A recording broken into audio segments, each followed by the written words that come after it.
Sí, esa carpillita la subí igual que los teléfonos, porque no sabía. Sí, no sabe de yo dije que había un vecino que se tiene una carpeta y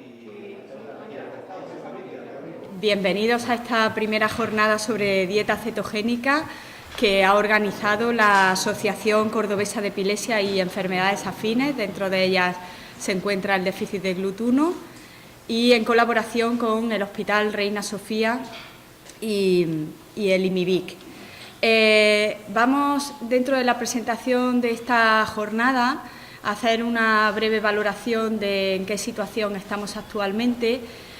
Sabemos que existen multitud de pacientes con diferentes tipos de epilepsia, por diferentes tipos de enfermedades, entre las cuales estarán muchos de ustedes como pacientes o como familiares de pacientes, y el objetivo de la jornada de hoy es hacer llegar de una manera un poco más fácil las actualizaciones o la información que tenemos sobre posibilidades de tratamiento efectivo en determinados tipos de epilepsia.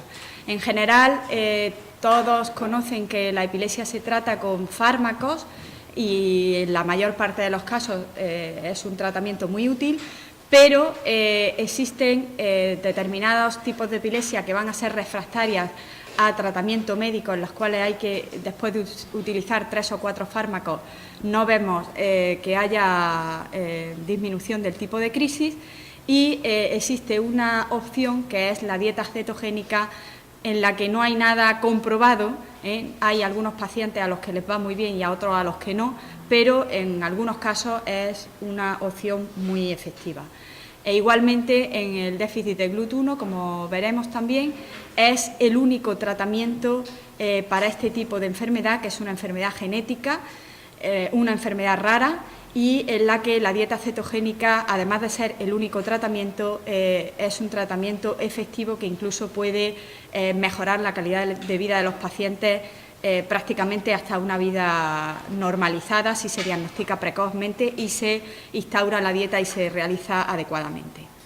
Por tanto, en la jornada de hoy vamos a tener con nosotros en primer lugar como ponente al doctor Eduardo López Lasso. Es neuropediatra del Hospital Reina Sofía, experto en enfermedades metabólicas y, bueno, de hecho ha sido la persona que ha diagnosticado a los 2 pacientes que tenemos con déficit de glutuno, o que al menos lo ha pensado y lo hemos hecho conjuntamente, y nos va a hablar sobre epilepsia y glutuno y la indicación en este tipo de enfermedades para dieta cetogénica. Luego haremos un coloquio y turno de preguntas. La verdad es que lo que interesa en esta jornada, que es para familias sobre todo, es que ustedes puedan hacer todas las preguntas que quieran, de todas las curiosidades que tengan, y nosotros trataremos de responder lo que buenamente podamos, porque no tenemos todo el conocimiento en este tipo de enfermedades, todavía nos queda mucho por aprender y por investigar. Y luego, a partir de las 11 aproximadamente, vamos a realizar otra ponencia a cargo de la doctora Catherine Flores Rojas. Es doctora en Ciencia y Tecnología de los Alimentos por la Universidad de Córdoba, es investigadora del Instituto de Investigación Maimónides de Córdoba y también investigadora de un grupo de investigación del Instituto Carlos III de Madrid, del CIBER de Obesidad y Nutrición. Ella nos va a explicar fundamentalmente la parte práctica de cómo hay que hacer una dieta cetogénica para que sea efectiva, con todos sus detalles, y creo que luego en el turno de preguntas que viene a continuación pues también tendremos la oportunidad de comentar determinados aspectos e incluso de que algunas familias nos puedan dar su opinión sobre cómo han llevado a cabo este tipo de dieta a lo largo de los años, qué dificultades han encontrado y dónde han encontrado en parte el éxito al realizar la dieta cetogénica. Posteriormente haremos un descanso y el segundo bloque de la mañana estará dedicado en otra sala, en la sala de al lado, a realizar un taller práctico sobre cómo hacer recetas con determinados productos que podemos utilizar para conseguir el equilibrio adecuado de nutrientes que necesitamos en la dieta cetogénica. Para ello contaremos con una experta dietista, Daniela Meneses. Contamos con la colaboración de la empresa Nutricia, que tiene productos para dieta cetogénica, de los cuales hoy hablaremos también mucho a lo largo del día, y nos acompañará también el chef Alín Leonardo de Sousa, que es el que va a realizar las recetas culinarias. Yo voy a ser breve, no me voy a extender más, y voy a pasar a continuación a presentar al doctor Rafael Camino León. Es neuropediatra del Hospital Reina Sofía y hoy viene en representación de la dirección del Plan Andaluz de Enfermedades Raras. Los dejo con él para realizar la presentación de la jornada de hoy. Muchas gracias. Buenos días, muchas gracias a todos por estar aquí. Realmente para mí es un placer ver el auditorio con tantas familias, con tantas personas afectadas, en comunión con profesionales, que yo pienso que esto es un evento que tiene ese valor fundamental, que es el estar en un mismo espacio, en un mismo tiempo, las personas que están afectadas, sus familias y los profesionales, para poder intercambiar y poder avanzar en todo tipo de enfermedad. Aquí nos damos, podemos decir, cita, personas que están afectadas por una enfermedad que es común, como es la epilepsia. La epilepsia realmente no es una enfermedad, es un grupo de enfermedades que en algunas ocasiones puede estar provocada por una enfermedad rara, como es el caso del déficit de transportador de glucosa, del GLUT1. Yo tengo el honor de ser el director del Plan Andaluz para la atención a las personas con enfermedades raras, y dentro de los objetivos que tiene este plan está el de trabajar en informar a la ciudadanía, informar a la población sobre la existencia de estas enfermedades raras. Las enfermedades raras, cogidas uno a uno, son muy poco prevalentes. Saben qué significa, que es menos de un caso por 2.000 habitantes, pero si las agrupamos todos, por ejemplo, encontramos que puede afectar a un 6 a un 8% de la población.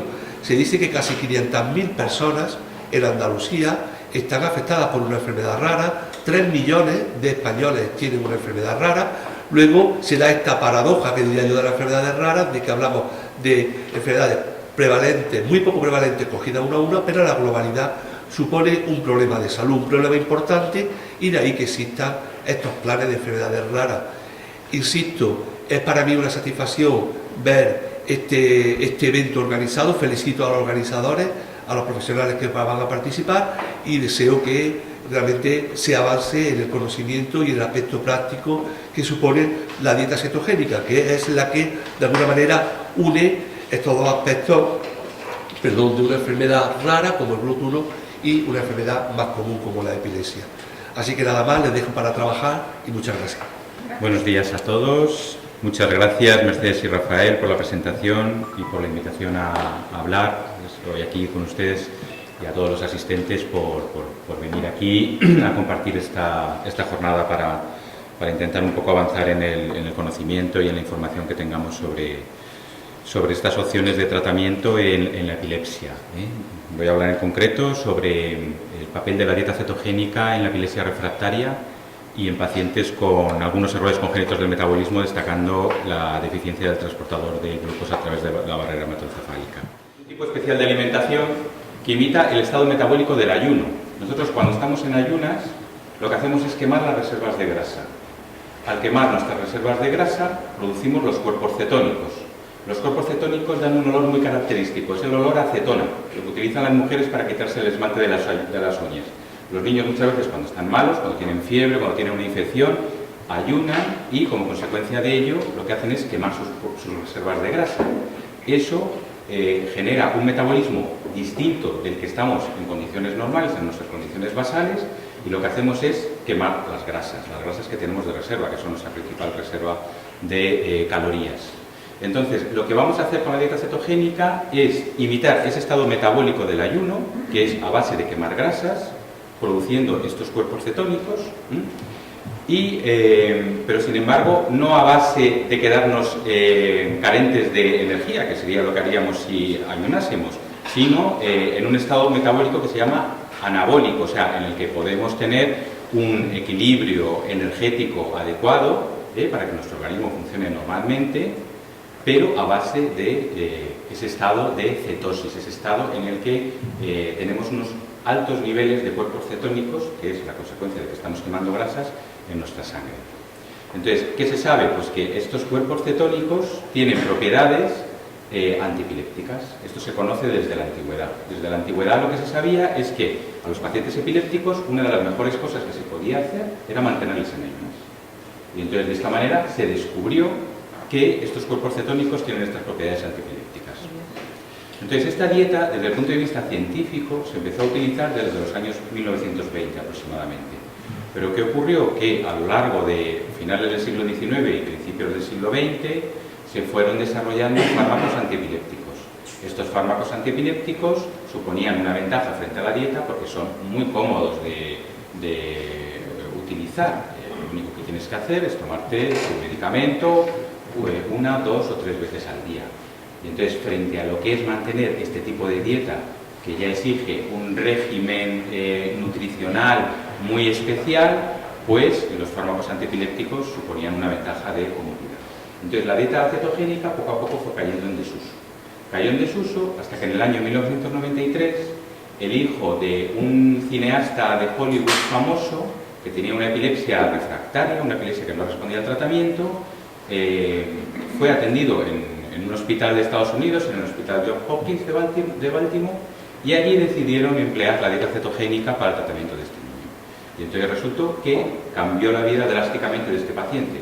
Pasó a tener una epilepsia mucho mejor controlada. Y su padre, como era un cineasta famoso, pues digamos que hizo una publicidad de esto, y a raíz de ahí pues se popularizó este tratamiento. Entonces desde el año más o menos 1993 se viene utilizando cada vez probablemente con mayor frecuencia. Se controlan adecuadamente las crisis epilépticas con un primer fármaco antiepiléptico bien seleccionado. Bien seleccionado significa que tenemos diferentes tipos de fármacos para diferentes tipos de crisis. Algunos fármacos sirven para todos los tipos de crisis, pero hay fármacos que no, que van específicamente bien para un determinado tipo de crisis, pero pueden ir mal para otros. Entonces, con un primer fármaco bien seleccionado, el 60% de las personas con epilepsia responden. Si nos encontramos con una persona que no responde, tenemos entre un 10 y un 20% de probabilidades de que con un segundo fármaco, bien solo o en combinación con otro, podamos controlar bien la epilepsia. Pero nos quedamos con un 20 a un 30% restante de pacientes epilépticos que nos vamos a encontrar con una epilepsia refractaria. Y estos pacientes van a necesitar en general varios fármacos antiepilépticos de forma mantenida a largo plazo. De este 20-30%, menos del 10% de ellos se controlan bien. La mayoría siguen con crisis epilépticas, que pueden ser desde leves y esporádicas a graves y muy frecuentes. En muchos de ellos, la epilepsia refractaria al tratamiento condiciona una mala calidad de vida. Nos va a condicionar discapacidad, limitaciones en sus actividades de la vida diaria, puede condicionar un deterioro psíquico, especialmente si son pacientes a una edad menor, pacientes más pequeños, un deterioro cognitivo, social, y además tienen una tasa de mortalidad aumentada, algunos de ellos, porque son pacientes que tienen, digamos, patologías cerebrales complejas que van a repercutir mucho sobre su salud a diferentes niveles, a diferentes órganos y sistemas. La persistencia de crisis epilépticas intratables ocasiona una alteración de la plasticidad neuronal. Esto quiere decir que nuestras neuronas, cuando están sometidas a crisis frecuentes, pueden acabar condicionando a largo plazo una alteración en su función y más epilepsia a largo plazo, lo que va a condicionar una afectación desde el punto de vista mental, una afectación cognitiva que puede ser progresiva. La epilepsia refractaria supone entre un 15 y un 25% de pacientes pediátricos con epilepsia. La prevalencia en la población supone alrededor de 1 de cada 1000 personas. Y algunos de estos pacientes pueden beneficiarse de la dieta cetogénica. ¿Qué es la dieta cetogénica específicamente y cuántos tipos existen? Bueno, pues como hemos dicho, la dieta cetogénica consigue el efecto antiepiléptico a base de mantener al organismo en cetosis continua, o sea, todo el rato quemando grasas y manteniendo esto que llamamos los cuerpos cetónicos elevados en sangre. Y esto lo conseguimos mediante un régimen alimentario, que esto sí que debemos saber, estricto, no nos lo podemos saltar, no podemos, estando con esta alimentación, meter hidratos de carbono de más en nuestra dieta, y es un régimen normocalórico, o sea, no vamos a hacer que el paciente pase hambre, Vamos a darle las calorías que necesita, las calorías adecuadas, y en los niños no solamente para mantenerse bien, sino para tener un crecimiento adecuado. ¿Qué distribución de las calorías tenemos en los diferentes principios inmediatos para conseguir esta cetosis continua? Pues necesitamos un aporte muy alto de grasas, muy alto, con un bajo aporte de hidratos de carbono y con un aporte de proteínas bajo pero suficiente para mantener un adecuado estado nutricional y en los niños el aporte necesario para el crecimiento. Si en la dieta normal la relación entre grasas partido por hidratos de carbono o proteínas es 0,3 a 1, en la dieta cetogénica clásica esta relación es 4 a 1, es decir, del 100% de las grasas, de las calorías que vamos a ingerir en el día, el 80% vienen de las grasas y solamente un 20% de ellas van a venir de la combinación de hidratos de carbono y proteínas. O sea que prácticamente todas las calorías, bueno, el 80% de ellas, se las vamos a dar al paciente en forma de grasas. Lo cual es muy distinto de la manera normal que tenemos de alimentarnos, en las que las grasas suponen el 30%, un poco menos, porque es una relación 0,3,1. Es como alrededor de un 20 y pico por ciento frente a un 70-75% de calorías que provienen en la dieta normal de la combinación de hidratos de carbono y proteínas. La dieta normal tiene alrededor de un 50-60% de hidratos de carbono, 20% de proteínas y otro 20-30% de grasas. El mecanismo por el que ejecuta sus efectos la dieta cetogénica todavía no está dilucidado completamente. Se especulan, hay varias teorías, pero todavía no se sabe muy bien por qué estos cuerpos cetónicos actúan como anticonvulsivantes. Y se piensa que cambian las concentraciones de los neurotransmisores. Los neurotransmisores son las sustancias químicas con las que unas neuronas se comunican entre ellas. Y también parece que puede mejorar las reservas energéticas neuronales. Es decir, que con esta alimentación basada en grasas parece que las neuronas pueden disponer de más energía y esto puede tener un efecto positivo sobre el control de la epilepsia. Hay varios tipos de dietas cetógenas, no todas son iguales. Algunas son bastante diferentes unas de otras. Vamos a hablar un poquito, vamos a pasar un poco por encima de ellas porque no me quiero extender demasiado. Clásicamente se hacía un periodo de ayunas de 24 a 48 horas para forzar que el paciente ya entrara en cetosis y a partir de ahí se iniciaba la dieta, pero se ha visto que tampoco esto es imprescindible.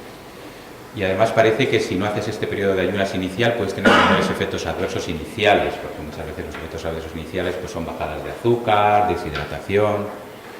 Hay hospitales en los que los primeros días de tratamiento con dieta cetogénica se hace hospitalizado, frente a otros que se hace directamente con el paciente en su casa, con controles ambulatorios en consultas. Podemos hacer una dieta con el empleo de fórmulas comercializadas en polvo. La más conocida es el Ketocal, que es una fórmula comercializada específicamente para conseguir este tipo de alimentación. Es como si fuera una leche en polvo pues, de los bebés que se mezcla con agua y obtenemos una solución con el reparto calórico preciso para conseguir este estado de cetosis. Tenemos también diferentes dietas en las que la proporción está de grasas frente a proteínas y hidratos de carbono, en vez de ser de 4 a 1, pues puede oscilar entre 2,1 y 5,1. Y con esto, sobre todo las que tienen una proporción más cercana al 3,1 o 2,1, pues intenta conseguir que el paciente tolere mejor este tipo de dieta y que además se adapte mejor a ella, porque es más fácil, estamos dando algo menos de grasa que en la 4,1. En ocasiones utilizamos unas grasas que se llaman triglicéridos de cadena media, que se conocen por las siglas MCT, en la que vamos a aportar, y estos vienen comercializados con unas fórmulas, es como si fuera un líquido, un aceite, que se emplea como un complemento para la dieta, y hay algunas dietas, que es la dieta MCT, en la que vamos a conseguir un alto tanto por ciento de las calorías en forma de este aceite MCT. Que frente a los triglicéridos de cadena larga, que son los habitualmente empleados, los que vienen en la dieta normal, pues se llamaría la dieta LCT clásica. Tienen el inconveniente los MCT de que a veces producen más efectos adversos gastrointestinales, sobre todo un poco de náuseas, sensación un poco de saciedad. Y también hay otros casos en que se utiliza una dieta MCT, pero con un tanto por ciento menor. En vez de ser un 45-60%, pues nos bajamos hasta un 30%, y esta se la llama la dieta MCT modificada. Luego hay una dieta bastante famosa que cada vez se va utilizando más, que es la que se llama la dieta modificada de Atkins. Esta tiene un ratio 1:1. En vez de tener este ratio que hemos comentado, que va entre 2:1, 5:1, el más estándar es el 4:1, tenemos un ratio 1:1, o sea que, como vemos, la cantidad, la proporción que damos de grasas es relativamente menor. Pero lo que tenemos en esta dieta, lo más importante, es que tenemos un aporte muy restringido en hidratos de carbono. Solamente le vamos a dar al paciente 10 gramos por día en niños y 15 gramos por día de hidratos de carbono en adultos. Esto es mucho menor de la cantidad de hidratos de carbono que estamos acostumbrados a tomar en nuestra dieta habitual. Y además, las ventajas que tiene esta dieta, aparte de que el ratio es menor, la proporción de grasas, es que no vamos a restringir ni proteínas, ni lípidos, ni calorías, y tampoco tenemos que realizar mediciones del peso de alimentos, ni ayuno inicial ni ingreso hospitalario. Y con ello tratamos de conseguir que el paciente la tolere mejor, y conseguimos también un menor índice de abandonos, porque la dieta es algo más liberal, no es tan estricta.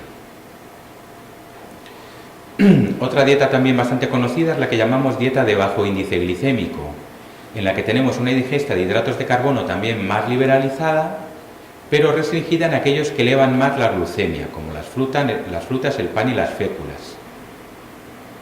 Y luego ya en países asiáticos, bueno, pues tienen una mayor proporción de hidratos de carbono por medio del arroz.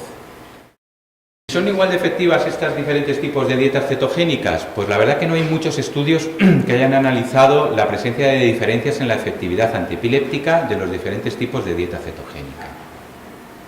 Hay un estudio, por ejemplo, prospectivo, que es un estudio que empezaron a estudiar los pacientes, digamos, a partir de comenzar con diferentes tipos de dieta de ahí para adelante, en el que comparaban una dieta con una ratio 4:1 frente con una dieta con una ratio 3:1, y mostró algo más de efectividad antiepiléptica en el grupo tratado con la 4:1, pero la 3:1, sin embargo, mostró menor tasa de efectos adversos gastrointestinales, o sea, se toleraba algo mejor. En otro estudio compararon en un ensayo clínico dos grupos de pacientes tratados con dieta, uno con la clásica y otro con el grupo con el tipo de dieta MCT, siendo los resultados comparables en cuanto a eficacia y tolerabilidad. Y en otro estudio no se encontraron diferencias en cuanto a la efectividad, en un estudio comparando la dieta clásica frente a la dieta 2,5:1. Bueno, como hemos visto, tampoco está muy claro que haya grandes diferencias entre unos tipos de dieta cetogénica y otras en el tratamiento de la epilepsia refractaria. Ahora vamos a ver cómo de demostrado está que la dieta cetogénica es efectiva para los pacientes con epilepsia refractaria. Entonces, uno de los análisis más importantes hasta hace pocos años era este análisis de Henderson, que era un análisis especial porque cogía a 19 estudios previamente publicados en la literatura y analizaba la suma de todos estos pacientes de los 19 estudios, que son 1084 pacientes, la mayoría de ellos son pacientes pediátricos menores de 18 años, para valorar la eficacia de la dieta cetogénica en la epilepsia refractaria en un periodo de 24 meses. Entonces encontraron mejores resultados en el tratamiento. Cuando hablamos de un tratamiento exitoso en epilepsia, es aquel tratamiento en el que conseguimos una reducción del número de crisis de al menos el 50%. O sea, para que tú digas que un fármaco antiepiléptico o cualquier intervención terapéutica en epilepsia es eficaz, la reducción en el paciente la consideras a partir del 50% de reducción del número de crisis. Si se reduce un 60 o un 70%, vamos a decir que no es eficaz. O sea, si no llegamos a la barrera del 50% de ahí para abajo, no se considera que el tratamiento es eficaz. Entonces se encontró que en los pacientes tratados, aquellos que mantuvieron la dieta más de 3 meses, había mejores resultados en el tratamiento, más de un 50% de reducción de crisis epilépticas.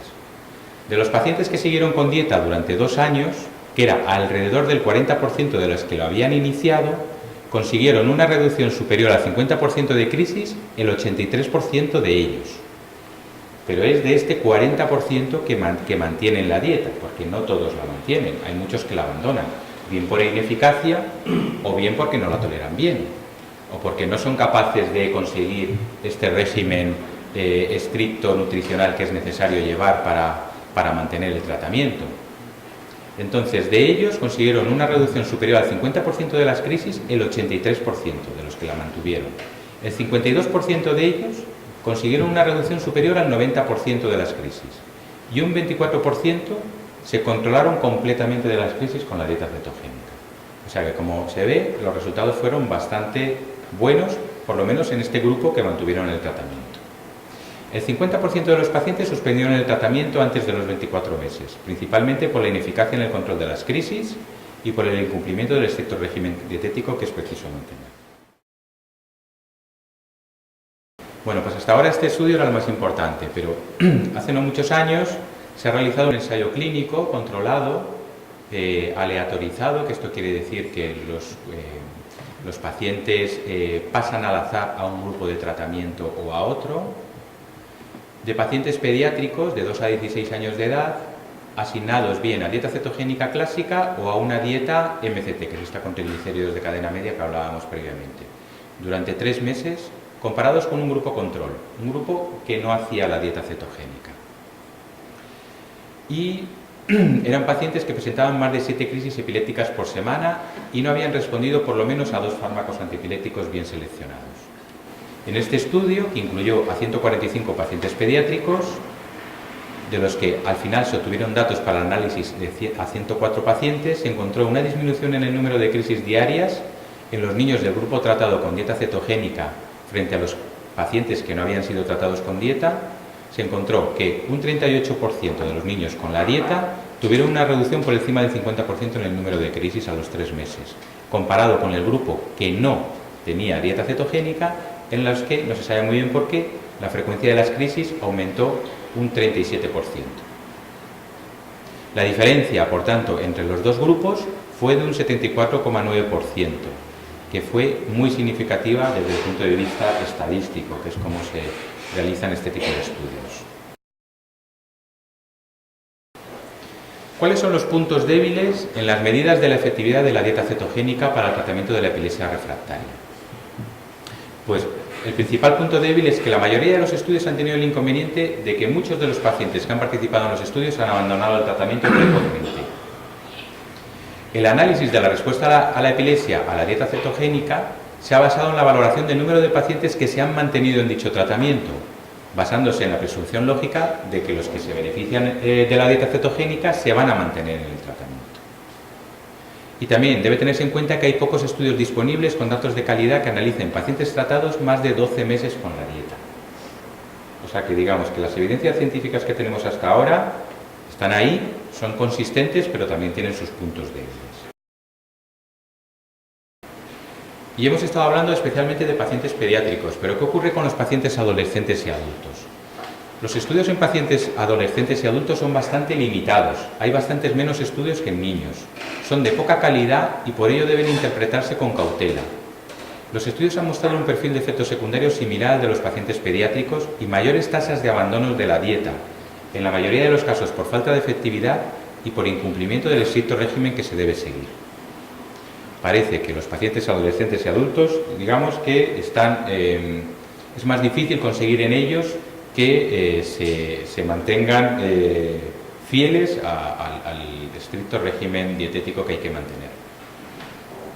El análisis de los estudios realizados globalmente, ya hablando tanto de niños como de adultos, hasta ahora, como conclusión podemos decir que la dieta cetogénica es una alternativa terapéutica probablemente efectiva para pacientes pediátricos con epilepsia refractaria focal y generalizada, con un nivel de evidencia científico grado 3, que no es el mejor, digamos, y posiblemente efectiva para pacientes adultos con epilepsia refractaria focal y generalizada, también con un nivel de evidencia 3. No podemos tener un nivel de evidencia mayor, porque para tener un nivel de evidencia mayor tendríamos que hacer lo que se llama un ensayo clínico aleatorizado, o sea, que tengas grupos de pacientes divididos al azar y ciego. Esto lo podemos hacer con un fármaco muy fácilmente, porque tú a un grupo de pacientes le puedes dar 2 pastillas naranjas y una de las pastillas naranjas resulta que tiene fármaco real y otra tiene placebo, que es nada, o sea, es un excipiente.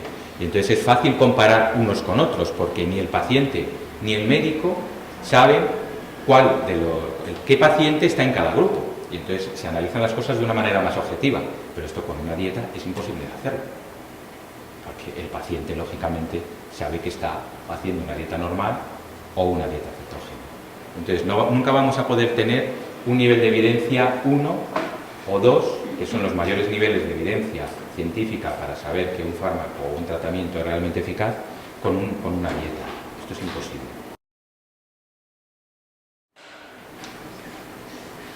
Bueno, ¿en qué pacientes con epilepsia está indicada la dieta cetogénica?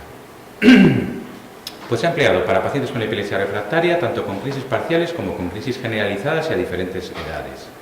En la mayoría de los estudios, los niños pequeños han mantenido el tratamiento más tiempo que los niños mayores y adolescentes.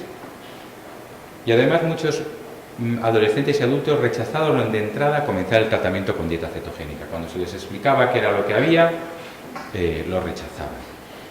Existen series de casos publicados en la literatura científica que describen el empleo de la dieta cetogénica con buenos resultados en diferentes tipos de crisis. Aquí las tienen: espasmos infantiles, el síndrome de West, síndrome de Lennox, esclerosis tuberosa, síndrome de Dravet, epilepsias sintomáticas a diferentes síndromes. En general, los pacientes con crisis generalizadas han mostrado mejor adherencia al tratamiento que los que presentan crisis focales.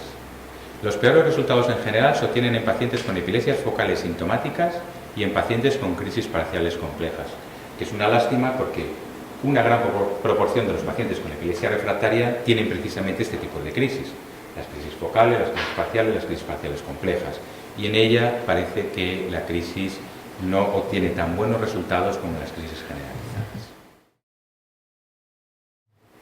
Bueno, hemos estado hablando de epilepsia refractaria y dieta cetogénica, pero no solamente la dieta cetogénica se utiliza en pacientes con epilepsia refractaria. ¿En qué otros pacientes se puede utilizar? Pues se emplea en determinados errores congénitos del metabolismo, en determinadas enfermedades metabólicas hereditarias, por un lado como tratamiento de primera línea de la epilepsia que presentan estos pacientes, pero también como sustrato para mantener un adecuado metabolismo energético cerebral. Y dentro de ella destacamos la deficiencia del transportador de glucosa a través de la barrera hematoencefálica, que es una enfermedad genética por mutaciones en el gen del transportador GLUT1, que cursa con un espectro clínico muy variable, que puede ir desde casos de epilepsia, muchos de ellos refractaria, muchos de ellos precoz. También va con un trastorno de la coordinación de los movimientos, que se denomina ataxia, y con otros movimientos anormales, y en ocasiones también con afectación cognitiva, con déficit de atención. Y estos pacientes precisan tratamiento con dieta cetogénica de forma continuada, porque tienen un problema en el que la glucosa, los hidratos de carbono, no llegan al cerebro adecuadamente porque hay un fallo por la alteración genética en el transportador que facilita ese paso de la glucosa desde la sangre hasta el cerebro a nivel de la barrera hematoencefálica. Y entonces, como ellos no consiguen un nivel adecuado de glucosa a nivel cerebral, pues la alternativa que tenemos para tratarles es darles la energía que necesitan a través de los cuerpos cetónicos. Entonces utilizamos la dieta cetogénica para ello. En estos pacientes también en los últimos años se están haciendo algunos estudios con un triglicérido, con una grasa especial que se llama la triptanoína, que puede ser una alternativa a la dieta cetogénica, y bueno, todo esto está todavía en fase de evaluación, pero parece que puede haber posibilidades de que sea un tratamiento con éxito a largo plazo y quizá pudiera ser una alternativa a la dieta cetogénica. También se utiliza la dieta cetogénica en otras enfermedades metabólicas hereditarias, como la deficiencia de piruvato deshidrogenasa y en algunas deficiencias del complejo 1 de la cadena respiratoria mitocondrial. Bueno, y cuando ya nos planteamos iniciar la dieta cetogénica, ¿podemos así de entrada a cualquier paciente con epilepsia refractaria ponérsela? Bueno, pues tenemos que excluir antes algunas enfermedades metabólicas que contraindican la dieta cetógena, como por ejemplo algunos errores metabólicos hereditarios raros, como la deficiencia de carnitina, algunas personas que tienen problemas para quemar las grasas, que son los defectos de la beta-oxidación de los ácidos grasos, algunas enfermedades del hígado o metabólicas que interfieren con el metabolismo de la glucosa o de estos cuerpos cetónicos, las porfirias y algunas enfermedades mitocondriales. Esto, bueno, pues son enfermedades todas muy raras y lo normal es que el paciente no tenga ninguna de estas enfermedades y que podamos poner la dieta. ¿Y qué efectos secundarios tiene la dieta cetogénica? Esto es muy importante, porque la presencia de efectos secundarios en los pacientes que están con la dieta es frecuente. En la mayoría de los casos son efectos no muy importantes y con determinadas correcciones de la dieta pues se pueden solventar, pero no son raros. La presencia de efectos adversos en la dieta es relativamente frecuente. En este metaanálisis que comentábamos antes de 1084 pacientes de diferentes estudios, que eran pacientes la mayoría pediátricos, fue la causa de discontinuar el tratamiento en el 13% de los casos. En el ensayo clínico que hemos comentado antes, los efectos adversos más frecuentes descritos a los 3 meses fueron estreñimiento, vómitos, sensación de falta de energía y de hambre, y pudieron ser tratados con ajustes de la dieta. Existe una amplia lista de efectos adversos infrecuentes cuya relación causa-efecto con la dieta aún no ha sido bien establecida, porque claro, la problemática de esto es que tú tienes pacientes que son pacientes que tienen una enfermedad, que tienen un problema cerebral, que tienen muchas otras lo que llamamos comorbilidades, muchos otros problemas médicos. Entonces, a veces cuando les pones con la dieta, pues aparecen problemas, pero no sabes verdaderamente si estos problemas podrían haber aparecido igual estando con la dieta o estando sin ella. Entonces, para tener una verdadera evidencia científica de ello, volvemos a lo mismo. Tendríamos que comparar un grupo de pacientes sin dieta y otro grupo de pacientes con dieta con las mismas características, lo cual es prácticamente imposible, porque como sabemos, todas estas enfermedades, cada paciente es un mundo y es una historia y no hay 2 pacientes iguales, y que viéramos esas diferencias realmente si son reales o no. Con lo cual se te presentan efectos adversos en los pacientes con dieta, pero tampoco tienes la evidencia clara, científica, de que se deba a la dieta. Se puede deber a muchos de los otros problemas médicos que tienen estos pacientes, como por ejemplo un reflujo gastroesofágico, o muchos de los pacientes con epilepsia refractaria, por ejemplo, tienen parálisis cerebral y tienen estreñimiento. Son problemas muy comunes en este tipo de pacientes. En general, la mayoría de los efectos son leves, no afectan la tolerabilidad y raramente precisan interrumpir el tratamiento. Los efectos adversos más precoces y comunes son pues, hipoglucemia, porque claro, les estamos dando una alimentación que no tiene hidratos de carbono y al principio, hasta que arranca el organismo a quemar las grasas de manera adecuada, se pueden producir hipoglucemias, bajadas de azúcar, acidosis metabólica, tampoco es raro, deshidratación, porque muchas veces el paciente rechaza al principio comer y beber y puede que no se hidrate lo suficientemente bien, y somnolencia. Otros efectos adversos precoces descritos, pero menos frecuentes, pues han sido determinadas alteraciones a nivel cardíaco, del hígado, del páncreas, así como algunas alteraciones bioquímicas, bajada de nivel de proteínas, del magnesio y del sodio. Los efectos adversos más comunes observados en pacientes que se han mantenido en la dieta al menos 3 meses han sido molestias gastrointestinales como anorexia, o sea, pérdida de apetito 13%, náuseas o vómitos 5%, estreñimiento entre el 14 y el 50%, irritabilidad y somnolencia. En adultos son frecuentes la pérdida de peso y las irregularidades menstruales en mujeres. Efectos adversos tardíos comunes son la aparición de alteraciones en el metabolismo lipídico, o sea, elevación del colesterol, aparición de piedras en el riñón, fracturas, porque también parece que disminuye la densidad mineral ósea, afectación del crecimiento a largo plazo y propensión a equimosis y pequeños sangrados, como moratones y pequeños sangrados. Un estudio a largo plazo encontró un aumento de lo que llamaríamos el colesterol malo, que son las lipoproteínas heterogénicas. Sin embargo, los pacientes que continuaron con la dieta durante más de 6 años mostraron una tendencia a la normalización del perfil del colesterol. Desarrollan cálculos renales entre un 5 y 10% de los niños, mayor incidencia en tratamientos de una duración más prolongada, y en algunas ocasiones se ha administrado un preventivo de esto, que es el citrato potásico, pero que no se suele administrar por sistema, sino en determinados pacientes que tienen mayor propensión a desarrollar estas piedras en la vía urinaria. Es frecuente la pérdida de peso en los primeros 3 meses. La dieta produce una lentificación de velocidad de crecimiento en los niños más pequeños. El crecimiento, sin embargo, aumenta rápidamente una vez que la suspendemos. El mantenimiento de la dieta a largo plazo se ha asociado a una talla y un peso por debajo del percentil 10, y se ha asociado también a una disminución de los índices de crecimiento, tanto en lo que respecta al peso como a la talla de los pacientes pediátricos. Como he comentado, también la dieta se asocia a una disminución de la densidad mineral ósea y a un mayor riesgo de fracturas esqueléticas, especialmente si el tratamiento es prolongado, y por ello se recomienda de rutina el empleo de un polivitamínico que lleve vitamina D y calcio. Por ello también es importante la monitorización del estado nutricional durante el tratamiento. Y un estudio que analizó la función cardíaca de 20 pacientes pediátricos en tratamiento con dieta encontró determinadas alteraciones cardíacas en algunos pacientes, que también es conveniente realizar una monitorización. Se han descrito incluso fallecimientos en pacientes durante el tratamiento con dieta, aunque no está claro que ninguna de las muertes haya sido consecuencia directa de esta. Es un poco lo que comentábamos antes. Son pacientes que están afectados, muchos de ellos, y que también tienen un riesgo de mortalidad más elevado. Y que el que se produzca este evento, pues muchas veces no está claro que esté asociado directamente con la dieta. La información que se encuentra en la literatura acerca de esto es limitada e impide establecer una relación precisa causa-efecto. En el estudio del metaanálisis de 1084 pacientes se encontraron 9 fallecimientos, de los cuales 8 se consideró como no relacionados con la dieta.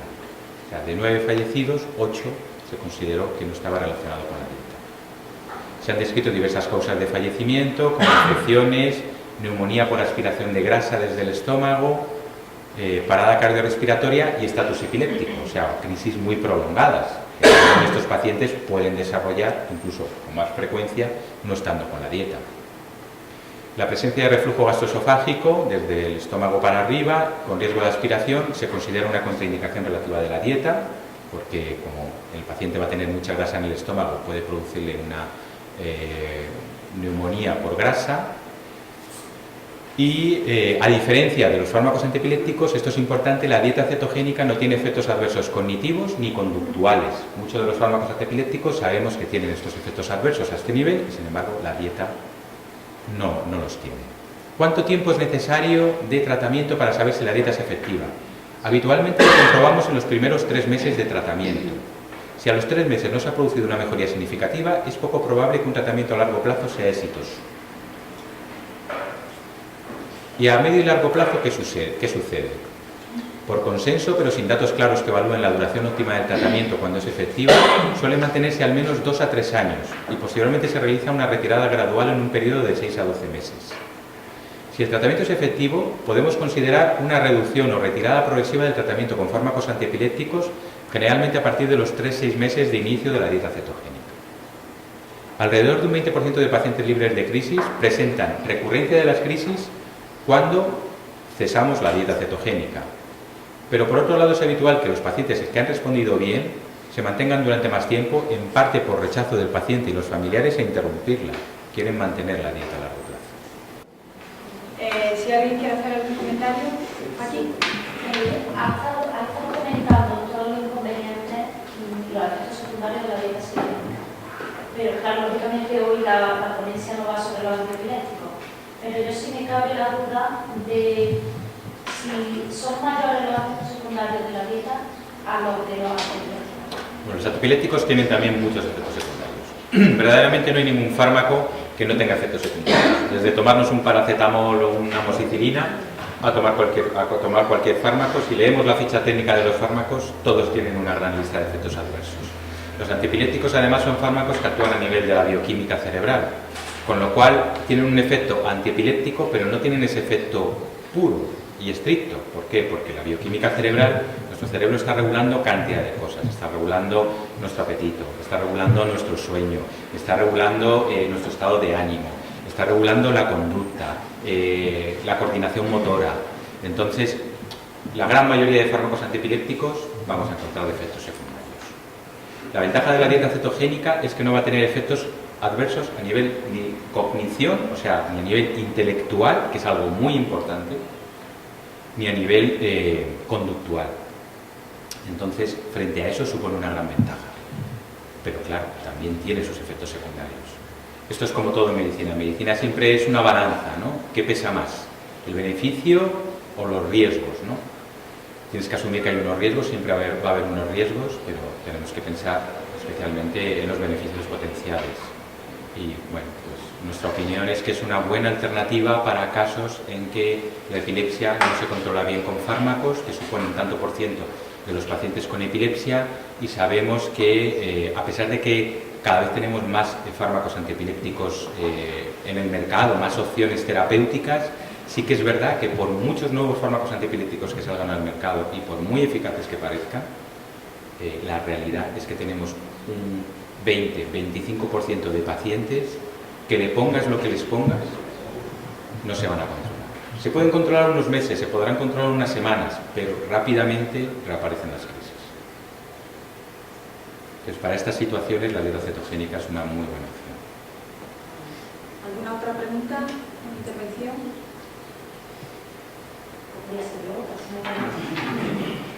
Ha comentado también, yo soy madre de un niño con gluten, ¿no? Y hasta los 5 meses yo no le vi de verdad la efectividad a la dieta. Se le veía un poco, pero mucha efectividad como para que fuera llamativa, tardé como 5 o 6 meses. ¿Y qué ocurrió? Me gustaría explicarlo y preguntarle qué opina sobre esto. Y es que al principio yo entiendo como que quizás no le estábamos haciendo correctamente. Porque ha comentado 3 meses es suficiente para saber si funciona o no funciona. Lo que pasa es que es Si suficiente en epilepsia, porque en epilepsia es muy fácil. Porque claro, tú tienes un paciente que le están dando crisis diarias o 3 crisis a la semana. Y entonces ahí es muy fácil. Pero si el paciente no tiene crisis epiléptica, en los pacientes con GLUT1 que no tienen crisis epilépticas es más difícil. Porque ya es una mejoría pues, en la coordinación motora, es una mejoría a lo mejor en la atención, en estar más despierta, en estar más atenta, y son cosas más sutiles de apreciar esas diferencias. En los pacientes con epilepsia refractaria que tienen muchas crisis es muy fácil, porque se la pones y rápidamente los padres aprecian un gran cambio, porque de estar con 5 o 10 crisis diarias o 30 crisis a la semana a que te la reduzca a 5, el cambio es clarísimo y lo ves pronto. En pacientes que ya tienen un trastorno sin crisis epilépticas puede ser más difícil, porque en el GLUT pues se sabe pues, que mejora la ataxia, que mejora los trastornos del movimiento, pero claro, si el caso era no muy sintomático, pues a veces es difícil porque son cosas sutiles y necesitas tiempo para ver la diferencia. Pero mi duda es, incluso en epilepsia, si se cambia un poco la forma de aplicar la dieta, si el profesional aconseja, y se hacen como varias pruebas hasta ver cuál, igual que con los medicamentos, ¿no? Hasta ver cuál funciona realmente. Sí. Porque la gente se rinde muy rápido y a veces a lo mejor dicen, no me ha funcionado. Si hay varias opciones. Incluso aunque no veamos efectos, aunque la familia nos diga que el niño la lleva mal, que tiene náuseas, que no la tolera, que no se come tal cosa o tal otra, nos damos un margen mínimo de 3 meses para intentarlo todo. Una vez que estamos ahí y que hemos intentado durante 3 meses conseguirlo, si la familia se está empezando a adherir al tratamiento, lógicamente no vamos a decir, como en 3 meses no ha sido efectiva, la tenemos que quitar. Tenemos que decir, bueno, vamos a estar otros 3, porque parece que esto ha tardado un poco más, pero ya va el niño encaminado. Entonces, realmente, estos son pautas generales que luego hay que individualizar. Igual que hay niños, yo creo que hay otra cosa que yo quería un poco aclarar, es que como ha explicado el doctor López Lasso, en los mecanismos de acción de la dieta cetogénica es muy diferente el efecto en la epilepsia, en el que realmente es un efecto anticonvulsivante de los cuerpos cetónicos, al efecto que tiene que producir la dieta cetogénica en un déficit de GLUT1, en el que se añade que hay un déficit de transportador de la glucosa. Con lo cual, no es solo el efecto anticonvulsivante si es que el paciente tiene una crisis convulsiva del propio cuerpo cetónico, sino que tenemos que producir los cuerpos cetónicos para producir energía que necesita ese paciente de déficit de GLUT1. Con lo cual, a lo mejor también se tarda un poco más en ver el efecto porque el mecanismo de acción que tenemos que cumplir es doble. Entonces, yo creo que ahí también hay ciertas diferencias. A mí me gustaría, la madre María, que iba a intervenir para que cuente un poco pues eso, el caso contrario quizá, ¿no? En el caso de mi hija era todos los días, 20 días, a la hora de dormir y la noche, todos los días. Y ahora se le da 1 o 2 veces a la semana y en la noche, así ya que no tenía ninguna. Y era a los 2 meses. A los 2 meses de iniciar la dieta ella ya ha visto grandes diferencias, ni siquiera que estaban cediendo un poco la crisis, sino que hemos pasado a mucho menos del 50%. ¿no? Bueno, yo soy madre de Federico, y nosotros el cambio fue impresionante. O sea, lo hicimos en la dieta el 14 de octubre y el 16 de octubre por primera vez Federico fue al cine y pudo contar una película completa. Porque claro, era tan difícil que nos prestaba poner atención, además del cambio en caminadas y todo.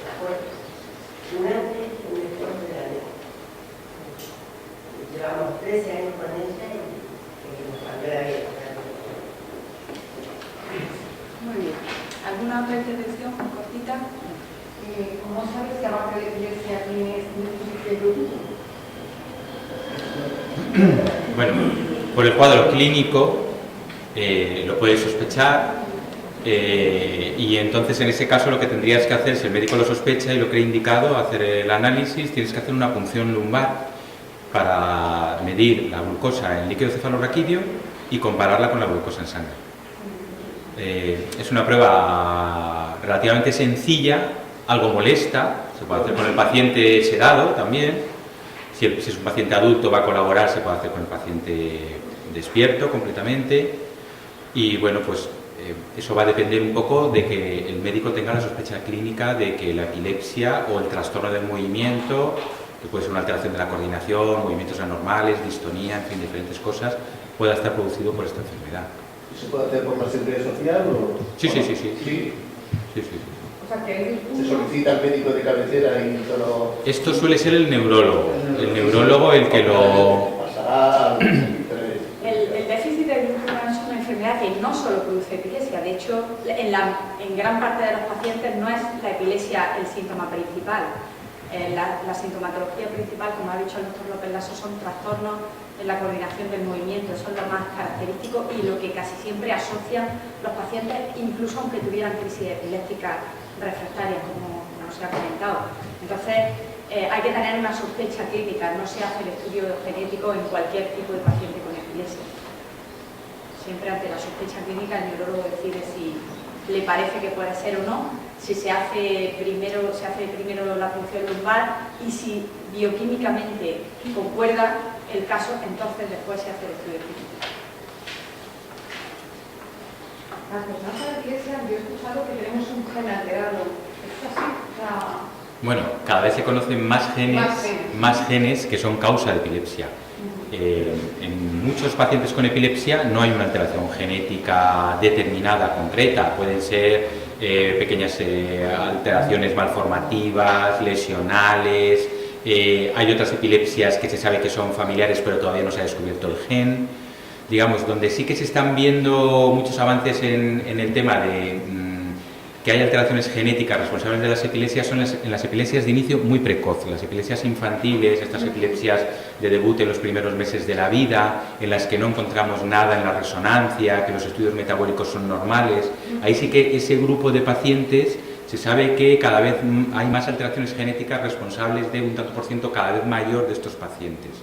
Pero todavía muchas de las epilepsias, aunque se considera que tienen una base genética, porque hay antecedentes familiares, porque está descrito, porque está más o menos localizado donde puede estar el gen, en muchas de las epilepsias normales de la infancia y del adulto todavía no se conoce exactamente el cambio genético que las produce. ¿Puede ser causa de epilepsia el nacimiento del niño, falta de oxígeno al nacer? Puede serlo, sí. Puede serlo. También es verdad que con los avances que cada vez tenemos más en el área del metabolismo y la genética, enfermedades que antes se achacaban a un parto problemático, ahora sabemos que muchas de ellas tienen un origen genético, porque verdaderamente para que tú digas que un parto dificultoso ha dado lugar a un problema neurológico a largo plazo, el recién nacido tiene que haber nacido bastante afectado. O sea, el recién nacido tiene que haber ingresado, porque el recién nacido no era capaz de alimentarse solo comiendo por boca los primeros 2 días o 3 de vida, estuvo en una depresión de nivel de conciencia, tuvo convulsiones ya desde las primeras horas de vida. O sea, que para que verdaderamente tengas claro que una falta de oxigenación es la causa pues, de una parálisis cerebral, de una epilepsia, de una discapacidad intelectual, tiene que haber habido una sintomatología clara cuando el recién nacido nace.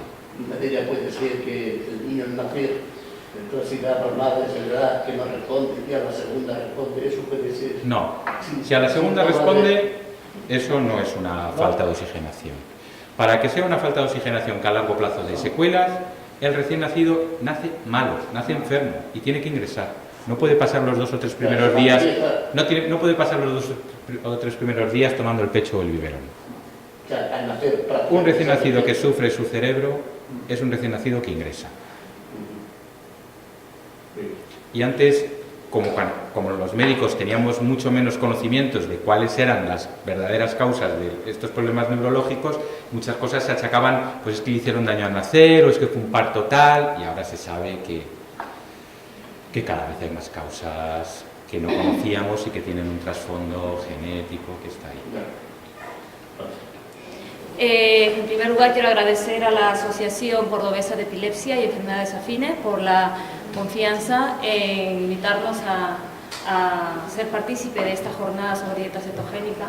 Me parece muy importante que se conozca más sobre ella a nivel de familias y que esta reunión entre familias y médicos pues sea una relación mucho más frecuente.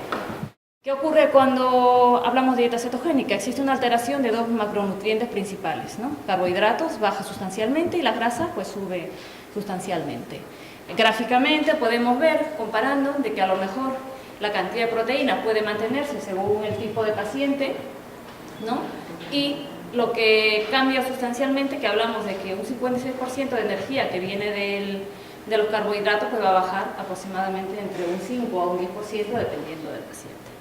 Y por supuesto el tema de las grasas, esto es lo recomendable en una situación de normalidad, vamos a llegar inclusive hasta un 80% de media, ¿eh? Estamos hablando de un 70, 80, 90 según se prescriba, ¿no? Este cambio tan sustancial, esta circunstancia tan difícil, tan llamativa, ¿no? Gráficamente se ve la gran diferencia. Es una situación que puede conllevar algunas circunstancias que hay que controlar. ¿Qué pasa? Que nosotros desde la sanidad pública defendemos que esto se tiene que hacer bajo un estricto control médico. Porque como ha mencionado el doctor López Lazo, existen algunas circunstancias negativas propias de la dieta cetogénica que se tiene que individualizar en cada paciente y controlar. Porque no sabemos los efectos secundarios negativos que puedan ocurrir en un paciente A, en un paciente B y en un paciente C, inclusive si comparten la misma edad, el mismo sexo y la misma patología, pero ocurre en cada uno orgánicamente, es diferente, entonces hay que controlarlo, ¿vale? Lo digo sobre todo porque hoy en día, a lo mejor habéis escuchado o a lo mejor os ha pasado de meter en Google dieta cetogénica. La dieta cetogénica hoy en día se ha liberalizado y se ha promocionado a nivel social y se está utilizando de manera no controlada por la sanidad pública, ¿no? Entonces, eso hay que tener mucho cuidado en ese sentido. Existen muchos tipos de dieta cetogénica, como ha descrito el doctor López Lazo, no me voy a parar mucho, pero sobre todo, sustancialmente, la diferencia está relacionada con la distribución de los macronutrientes que antes mencionaba el doctor López Lazo. Pero hay que entender también, cuando hablamos de dieta cetogénica, qué significa lo que son las ratios. Gráficamente, yo he hecho aquí una figurilla para entenderla lo más sencillo que podamos. Cuando hablamos de una ratio en dieta cetogénica 1:1, hablamos que la mitad de lo que comemos, de la mitad de la energía que nuestro cuerpo tiene que utilizar, esta viene proveniente de la grasa y la mitad viene proveniente de la suma de hidratos de carbono con proteínas, ¿vale? Cuando hablamos de un ratio 2:1, estamos hablando de que las grasas se incrementan y la cantidad de carbohidrato y proteína pues es un poco menor. Y cuando hablamos de un ratio 3:1, hablamos que la cantidad de grasas aumenta sustancialmente y la cantidad de proteínas más carbohidratos disminuye. ¿Qué pasa con un ratio 4:1? Pues el quesito será más chico todavía, la parte naranja será más chica todavía, o sea, es el extremo de hacer una dieta cetogénica, ¿no? Con esta explicación sobre qué es una ratio, ya nos podemos mover en que si un paciente necesita, la prescripción viene de acuerdo al tipo de paciente, la afectación y sus propias circunstancias, se puede recomendar todas estas ratios. Pero, claro, esto no se prescribe. Para tal patología, el ratio es para tal patología no. Esto es tan personalizado y tan individualizado, y hay que valorar en cada paciente cómo se puede comportar. De hecho, nosotros en consulta tenemos pacientes con la misma patología, a los que le hemos puesto un ratio de una manera, y a otro paciente con la misma patología responde mejor a un ratio más libre, ¿no? Hemos bajado la ratio a un 2:1 y se controla mejor. Por supuesto, esto ayuda porque la cantidad de alimentos con proteínas y carbohidratos se abre. Existen algunos factores de adherencia para que esta dieta sea exitosa. como vosotros sois padres y familias, no sé si habéis probado la dieta o no, en algunos casos sí, en otros a lo mejor se ha quedado en el camino, no lo sé. Sabemos que es una dieta muy difícil, es una dieta que lleva muchas complicaciones y mucha implicación de no solamente la familia, sino también del entorno. Es importante saber que es muy personalizada, que esto no se puede hacer de manera generalizada, aunque existan estos blogs y demás de recetarios y cosas por el estilo. Si los recetarios no vienen desde una prescripción, desde la sanidad, pues poco me fiaría yo, pero hay que intentar de que estos factores que impliquen la adherencia pues lo podamos superar o controlar por lo menos, ¿no? Existe el factor de la patología, como explica el doctor López Lazos, hay algunas patologías cuya respuesta a la dieta cetogénica es mayor respecto a otras. Existen los factores sociofamiliares, eso por supuesto creo que aquí todos nos podemos sentir identificados, porque no solamente es la circunstancia de la familia económica, social y factores intrafamiliares y extrafamiliares, hablamos del colegio, hablamos de los hermanos, hablamos de la familia en general, hablamos de las actividades extraescolares, del viaje del tren, de que vivo en un pueblo. Son muchas las circunstancias que pueden tener gran influencia para que la adherencia sea exitosa. Entonces hay que tenerlas en cuenta. Por supuesto, la edad también está muy relacionada con la adherencia a la dieta, como ha dicho el doctor López Lazo. Mientras el paciente sea más chico, es más fácil esa adherencia, porque la percepción y adherencia de los sabores se adquieren desde temprana edad. Culturalmente podemos decir lo que comemos por cultura. Si de chica he crecido comiendo, desayunando habas, pues toda mi vida lo mantendré. Y esto nos pasa con la dieta cetogénica. Si desde muy chicos nos hemos acostumbrado a que la alimentación es rica en grasa, pues se podrá mantener en el tiempo sin ningún problema. Yo siempre he defendido que la edad difícil, efectivamente, aunque la bibliografía dice que va desde los 4 hasta los 14, 15, 16 años, yo creo que en los adultos hay una gran controversia, porque hay adultos que responden muy bien debido a su conciencia sobre el uso de esta dieta, pero hay adultos que directamente desde la entrada se niegan, ¿no? Entonces, son factores que hay que tener en cuenta. Otro factor que hay que tener en cuenta es el estado nutricional, ¿no? Cuando un paciente nuevo entra o se le va a prescribir la dieta cetogénica, hay que valorar el estado nutricional. No solamente por el tema del peso, sino al contrario, sino por la parte orgánica. Las deficiencias que pueda traer o la mala distribución de nutrientes que pueda tener de base de su alimentación habitual, hay que tenerla en cuenta. Porque en algunos casos se pueden suplementar cosas, en otros casos no se pueden suplementar cosas, o inclusive durante el periodo de la dieta, en ciertas circunstancias hay que siempre hacer un control del estado nutricional. No es solamente el objetivo es el control de las crisis, sino también que el control de las crisis vaya acompañado de intentar adecuar que el estado nutricional de ese paciente sea lo más adecuado posible. El último factor, y lo he puesto como último, es el conocimiento nutricional. Por supuesto que esto recae en el sistema sanitario. ¿Por qué creemos que es un factor de adherencia el conocimiento nutricional? Lo digo sobre todo porque en muchos casos, cuando hablamos de dieta cetogénica y hacemos las recomendaciones nutricionales y decimos tanto de aceite, nos encontramos con circunstancias de que la familia puede encontrar en su deseo de superar el problema de su familiar, pues utilizar un tipo de aceite, otro tipo de aceite, luego otro y luego otro. Los aceites, aunque es verdad que el aceite es lo más recomendable, o la grasa es lo más recomendable para hacer la dieta cetogénica, ocurre que no todos tienen la misma composición, y eso hay que tenerlo en cuenta, ¿vale? Hablo de sabor y hablo del nivel de trabajo, del efecto metabólico que pueda tener el aceite.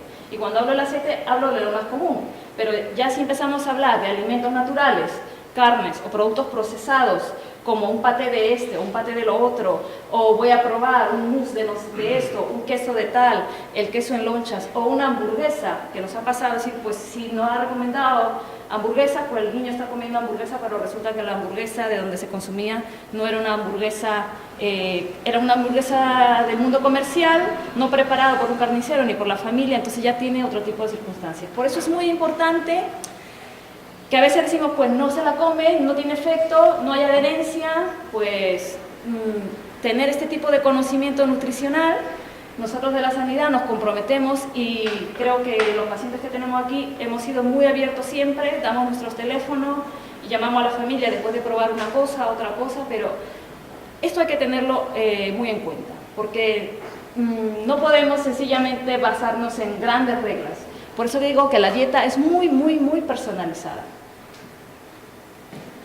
Existen unos productos a los que voy a llamar con nombre y apellido porque dentro de la sanidad pública española son los únicos productos que hay que ayudan a que se puedan cumplir los ratios que antes había explicado. Con la dieta natural, con solamente los alimentos, es muy difícil llegar a ratios de 3:1 o 4:1. A lo mejor con ratios 2:1 o 1:1, con la dieta natural se podría llegar. Pero con los otros ratios, que es lo más común que se hace, es muy difícil.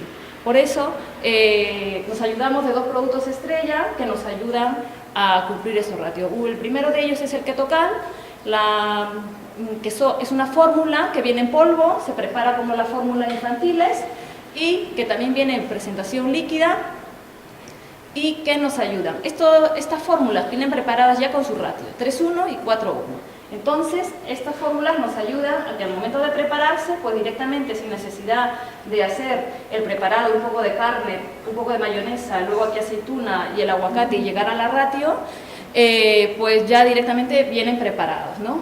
Adaptarse a este producto es de la misma manera de personalizado como existe de pacientes, ¿no? A algunos niños, aquí mismo lo pueden mencionar uno y otro, les gusta este, a otros les gusta el otro, el sabor neutro le va bien, al otro le va vainilla, el líquido viene mejor, etcétera, etcétera, ¿vale? Existe, además del Ketocal, cuando hablamos de la alimentación natural, o sea, vamos a hablar de carnes, con verduras y aceites, pues existe otro producto que es el aceite MST, que nos ayuda bastante también para llegar a los ratios de la dieta. Este aceite es muy importante, se llama MST por las siglas en inglés, lo que quiere decir que son triglicéridos de cadena media. Las grasas se clasifican, aparte de ser grasas de tipo saturadas o insaturadas, vamos a hablar de grasas buenas o grasas malas, también tiene otro tipo de clasificación que es por la cantidad de carbonos que tiene, es decir, los que tienen más carbono son largos, medio y luego los cortos. Los ácidos grasos de cadena media, como el caso del aceite MST, se clasifican dentro de los medios, es decir, tiene más o menos desde un 6 hasta 10, el aceite tiene de 6 a 10 carbonos. Son como cadenitas, su composición de esa manera, y tiene la gran característica que son de un alto nivel de absorción. Entra a nuestro cuerpo, llega al hígado donde se metaboliza todo, prácticamente casi no está y directamente sale como cuerpos cetónicos. Entonces, esa es la gran ventaja de este tipo de aceite. No pasa lo mismo con otro tipo de aceite. Vamos a hablar del aceite de oliva u otro tipo de aceite que se utiliza en dieta cetogénica, donde tiene que pasar el tiempo de metabolización y entre que pasa ese tiempo, pues ese niño se queda o esa persona se queda sin la realización de cuerpos cetónicos. Por eso este aceite se utiliza en la dieta cetogénica y se recomienda de que se pueda utilizar, por ejemplo, en todas las comidas en pequeñas proporciones para ayudar a esa metabolización. Tiene un límite. Al ser un ácido graso saturado, pues no está dentro de la clasificación de las grasas buenas de las grasas sanas, está dentro de las grasas malas, perdón. ¿Vale? Vamos a llamarlo comúnmente así. Tiene esa limitación, por lo tanto, la ponemos con cierta medida, pero tenemos que siempre suplementar con ácidos grasos insaturados. Bueno, cuando el aceite MST es 100% aceite y el Ketocal no solamente tiene el cumplimiento de la ratio, sino que además se agradece mucho que se haya preocupado la casa comercial en poner suplementos sobre micronutrientes, que es una situación que desde el punto de vista sanitario nos preocupa muchísimo, ¿no? Como podemos ver, el Ketocal tiene vitaminas y minerales. que con la alimentación natural, al ser tan restrictiva, la fuente de vitaminas, sobre todo, está en la fruta y verdura. En la dieta cetogénica se come muy poco, pues entonces intentamos suplementar una parte con el MST. Y en el caso de los minerales, también. Cuando hablamos de 5 al día, ya nos gustaría decir que la campaña 5 al día se conoce como 5 frutas y verduras al día. En nuestro caso, en dieta cetogénica vamos a hablar de 5 al día y defendemos el tema de las 5 comidas al día. Voy a poner un ejemplo. Por ejemplo, en una ratio 3:1, con una alimentación de unas 1.500 o 1.600 calorías, la distribución de las comidas en energía porcentual tendría que ser más o menos así. Como podemos ver, tanto la cena como el almuerzo, entre las dos se llevan aproximadamente el 50% de energía que se tiene que consumir. Esto también se cumple para una dieta común, ¿vale? En el caso del desayuno, tenemos un 20%, lo mismo que decimos cuando desayunamos, que desayunemos bien, porque es el sustento del día. Han pasado muchas horas de ayuno en una persona sin patología, y en el caso de los usuarios de pacientes con dieta cetogénica pasa exactamente lo mismo, ¿no? Son personas que han pasado toda la noche, 5 o muchas horas de ayuno, entonces al empezar tenemos que tener una buena proporción y alimentar al cuerpo con energía.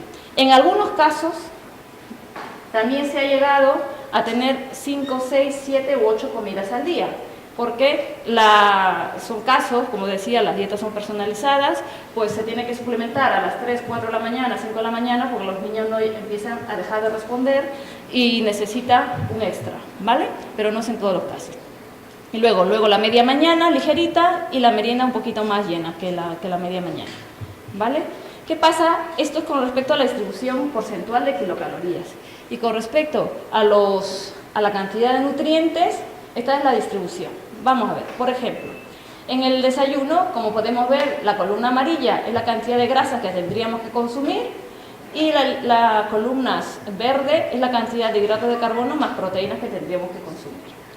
Entonces, hablando en plata, como se dice, no sé si se dice aquí, sí, ¿verdad? Bueno, pues hablando en plata, hablando en gramos, hablamos que tendríamos que tomar 30 gramos de grasas en el desayuno frente a 10 gramos de hidratos de carbono. Por eso es tan notorio, cualquier persona que no esté acostumbrada a lo que es la dieta cetogénica, esto podría asustar un poco, ¿no?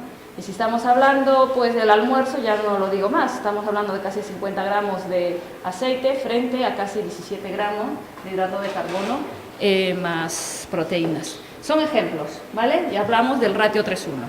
Esto puede variar, por supuesto, según la prescripción. ¿Cómo vamos a hacer la adaptación de la alimentación? A muchos habrá pasado cuando la primera vez el médico ha sugerido que vamos a empezar la dieta cetogénica. Para nosotros desde el punto de vista sanitario también supone no decir la mejor noticia, porque sabemos que es una situación difícil. Cuando empiezas a explicar cómo es y cómo lo vamos a llevar, nos identificaremos muchos que llega este momento de decir, ¿ahora qué hago? ¿Cómo me adapto?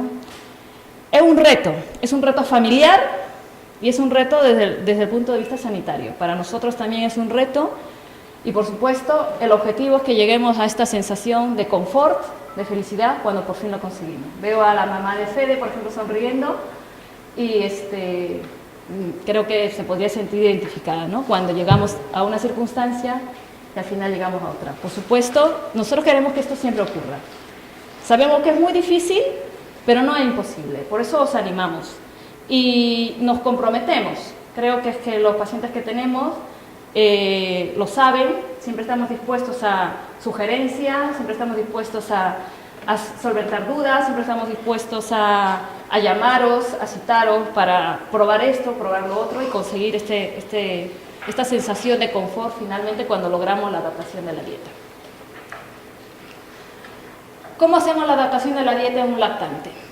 Como decía el doctor López Lasso, es más sencillo.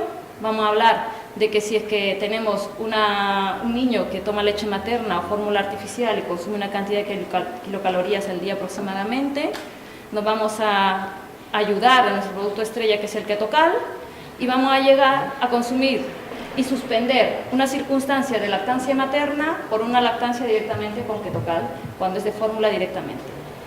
Si en esta circunstancia la madre tiene el deseo de seguir dándole el pecho, también podemos manejar esa situación, ¿no? Son circunstancias en las que hay que adaptar la situación. La leche materna tiene que ser extraída, se utiliza el ketocal 4:1 y para llegar a un ratio 3:1 se utiliza la cantidad de leche materna y se hace un cálculo para poder seguir haciendo esa suplementación. Es solamente por el deseo de la familia de que siga dándole leche materna al niño, no se tendrá que suspender al 100%. Pero porque el ketocal 3:1, gracias a los micronutrientes que yo os había comentado antes, hasta aproximadamente los 6 o 7 meses, cumple todos los requerimientos de micronutrientes, ¿no? Hablábamos de vitaminas y minerales. Por supuesto, tampoco el ketocal tiene otros componentes muy propios y muy ricos de la leche materna, como son probióticos y otro tipo de elementos que podrían también favorecer al niño, ¿no? Pero en general, la adaptación del lactante es muy sencilla, es más rápida, es, digamos, el camino en los que no tendríamos que tardar para poder hacer la recomendación del caso. Cuando el niño empieza con la alimentación complementaria, pues pasará de comer un puré clásico a seguir comiendo otro puré con alteración sobre los componentes. Otra vez nos ayudamos de los productos estrellas ketocal, aceite MST y vamos a introducir ya aceite de oliva, ¿vale? Y vamos a llegar a los requerimientos de kilocalorías adaptando la dieta con alimentos como por ejemplo pollo, empezaríamos con pollo y algunas cuantas verduras hasta llegar al ratio que nosotros deseamos.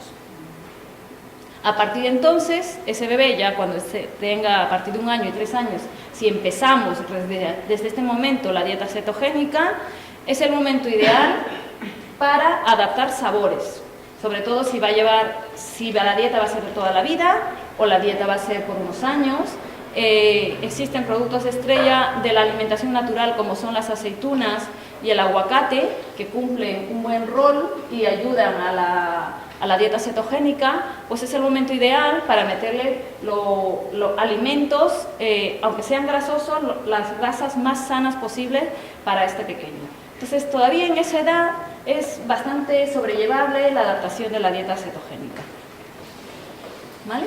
Y a partir de entonces, pues ya cuando ya los niños o las personas que van a empezar con dieta cetogénica tienen una edad mayor, pues tenemos que empezar a adaptarnos, que esta es nuestra nueva pirámide de alimentos, una pirámide rica en carnes y grasas naturales, una pequeña proporción de algunos vegetales, aunque yo aquí las nueces las bajaría un poquito más abajo para intentar comerla con más frecuencia, y muy poquita cantidad de frutas. Por supuesto, la restricción viene por cereales, pasta, azúcares, leche, arroz, maíz y algún otro tipo de cereales. ¿Cómo son los desayunos, meriendas y medias mañanas de la dieta cetogénica? Voy a poner varios ejemplos. Lo más sencillo y común, un vaso de ketocal, ¿no? Como ya tenía la ratio hecha, pues es cuestión de prepararla y beberla. Se puede ser un desayuno. Otro tipo de desayuno puede ser un yogur griego natural, le ponemos un endulzante, ¿vale? Y le ponemos aceite, como os decía, MST y otra parte de aceite de oliva. ¿Qué ocurre? Como esto es tan personalizado y cada paciente es de una manera, existen casos como por ejemplo, yo lo he puesto aquí, el que consume usualmente, porque hay un paciente que no consume otro yogur más que el yogur de chocolate y nata. Con la adaptación va a ser más difícil y hablamos de que le vamos a poner muchísimo más aceite. Pero luego ya poco a poco iremos haciendo la combinación hasta llegar a la adaptación. Pero si ocurre, nos puede pasar que si pues mi hijo consume tal cosa siempre, consume este tipo de lonchas, este queso es el que le va bien, toda la vida come este tipo de aceituna, etcétera, etcétera. Pero claro, nosotros nos responsabilizamos, nos comprometemos, nos implicamos para intentar adaptar la dieta lo más personalizado posible. Y por supuesto también podemos recurrir a recetarios. Y cuando hablo aquí de ketodanonino, estamos hablando de un recetario que ha salido de una casa comercial, una farmacéutica, que hace estudios y por supuesto se responsabiliza sobre los ratios de los platos preparados o los recetarios que recomiendan. Otro tipo de alimentos que se pueden adaptar, por ejemplo, el aguacate, yo siempre lo defiendo, es un producto estrella. Vamos a decir que un día salgo de viaje o mi hijo no quiere ni yogur, ni ketocal, ni nada y se come aguacate todas las mañanas. Bueno, pues le podemos poner algo de dulzor o algo de sal, según lo que el niño quiera. Estamos hablando que si su recomendación es 3:1 su ratio, pues con el aguacate llegamos a incluso un ratio mucho más alto. Por eso digo que es un producto que nos viene fenomenal, ¿vale? Otro caso, y aquí tengo que decir nombres y apellidos necesariamente.